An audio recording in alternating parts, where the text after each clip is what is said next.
Right, students. Let's move to one more function of central bank and what is the use of this function that we'll try to explore it. Right now, all of you are aware of it that foreign exchange reserves comprise of the currencies, foreign currencies which enter into our market and which are in position with RBI.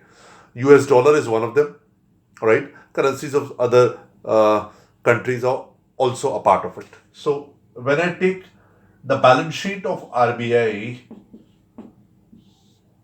the forex will appear on the asset side. Clear?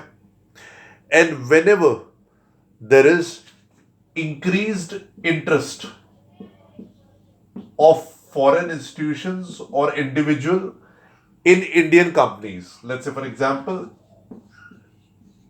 company like Infosys, right, whose shares the foreigners are interested in buying. So, what will happen in order to buy those shares? The foreign money will enter into the Indian market, right? They would like to invest, and therefore, that activity will be part of FII, foreign institutional investment, that you have to study a little bit later. But investment made in shares and the investment made in the debentures will be part of the investment coming from rest of the world into India. I hope all of you are understanding it. Now, that foreign exchange reserve, as soon as it enters into Indian market, what will happen? Through commercial bank and the foreign exchange market, eventually it will go into the kitty of RBI, right?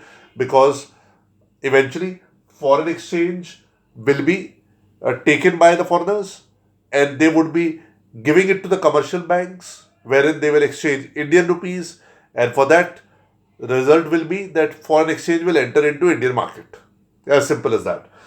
This will result in overall foreign exchange increasing with RBI, but at the same time, those commercial banks which are depositing these foreign currencies, their deposits with RBI will also increase and the balance sheet will maintain its identity. So liability will increase on account of increase in assets, right? But the result is what, students? The HPM, which is the liability side, will simultaneously increase, and as a result of it, the overall money supply will increase in the economy, because if the HPM increases, money supply also increases. That's what the simple rule which we have understood. Now, the problem here is the money supply has increased because of foreign institutional investment in the form of paper documents as such, rather than anything productive in nature in terms of tangible goods to be produced.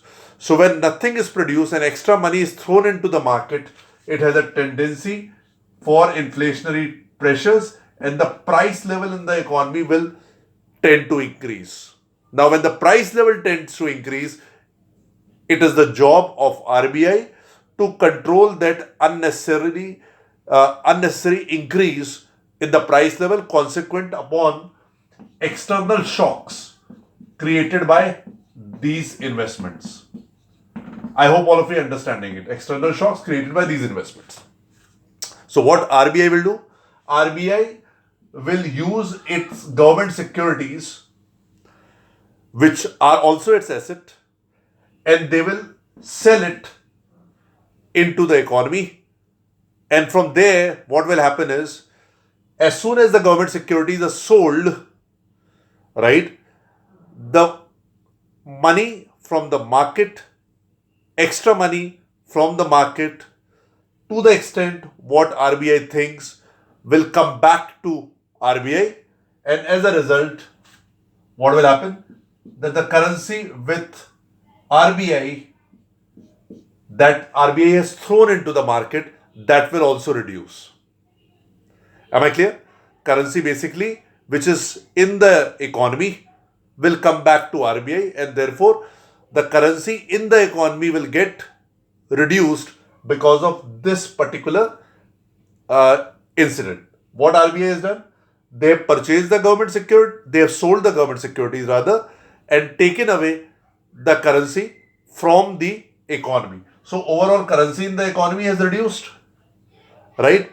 At the same time, the government securities as such have also been sold by RBI. The end result is the balance sheet again has matched, and whatever extra price level has increased because of money supply happening because of this particular aspect has now been neutralized because of the equivalent amount of decrease because of this transaction, right?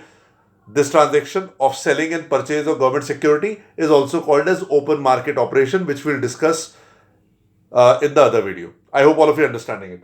This whole process, student, is referred as sterilization process or function of RBI.